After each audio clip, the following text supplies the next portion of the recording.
بسم الله الرحمن الرحیم. السلام علیکم دوستانو، رفیلا امیر متا سره دی پنتون لوخونه څنګه چې موږ د ګرافیک ډیزاین سره یو په یو باندې ولستل.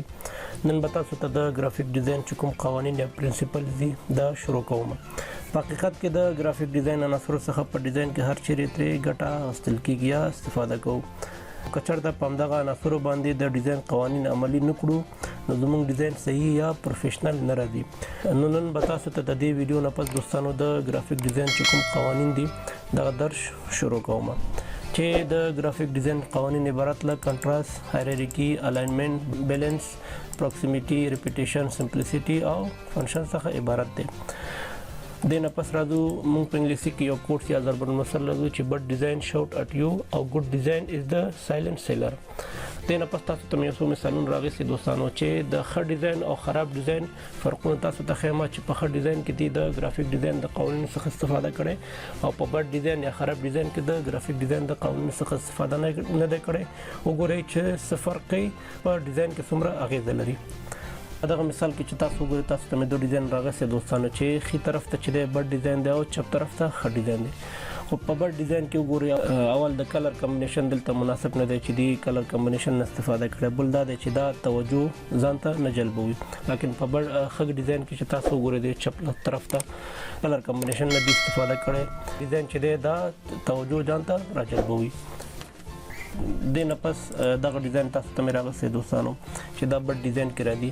که چېرته تاسو ځیر شئ دغه رنګونه چې دي دغه رنګونه سره صحیح نه ښکاري، دغه سپین رنګ سره صحیح نه ښکاري او هم چنان دغه سور او تور دغه کلر کمبینیشن چې دی دا صحیح نه ښکاري او سترګو باندې ډېر بد لګېږي.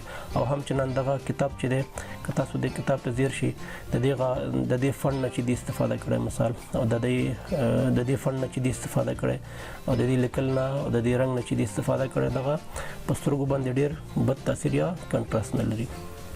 بل مثال چې تاسو ته مې راغستی دغه چوکۍ مثال مې راغستی که چېرته تاسو دغه چوکۍ د ګرافیک ډیزاین په قوانینو اساس باندې دغه تاسو مطالعه کې دوستانو دغه چوکۍ چې دی د کېناستلو لپاره مناسب نه دی. بیا راځو بل مثال ته. دلته د یو ویب سایټ ډیزاین د دوستانو که چېرته تاسو ښي طرف ته وګورئ دلته ګډ ډیزاین یا ښه ډیزاین دی او چپ طرف ته چې دی بد ډیزاین دی.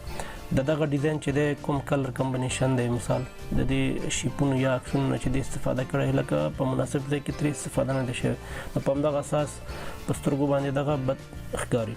لیکن که چېرته ښه ډیزاین ته دلته ځیر شو دوستانو د عکس نه ډېر ښه استفاده شوی، د رنګ نه ښه استفاده شوی دوستانو، د سپیس څخه ډېر ښایسته استفاده کړی لکه دغه ډیزاین چې دی په سترګو باندې بد نه لګېږي. دې نه پس بل مثال ته که چېرته راشو دغه ډیزاین کې د شیپ څخه استفاده کړی لیکن د الاینمنت څخه د استفاده نه دی کړی. که چېرته ښي لاس ته وګورو د الاینمنت څخه د استفاده نه دی کړی دغه بد ډیزاین کې راځي. لیکن په ګډ ډیزاین کې د الاینمنت څخه استفاده شوی ډېر ښایسته ښکاري دوستانو، ښه منظم ښکاري او د سترګو توجه هم ځان ته جلبوي.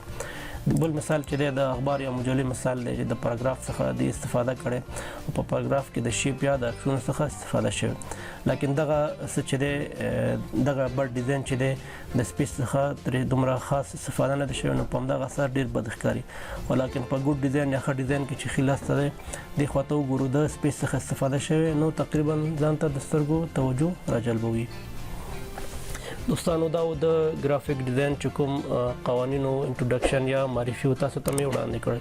د نورو ویډیوګانو لپاره زما چینل سبسکرایب کړئ او د بل بټن کې کاږئ. تر بیا مو په خدای سپارم، ښه وخت لرئ. الله پامان.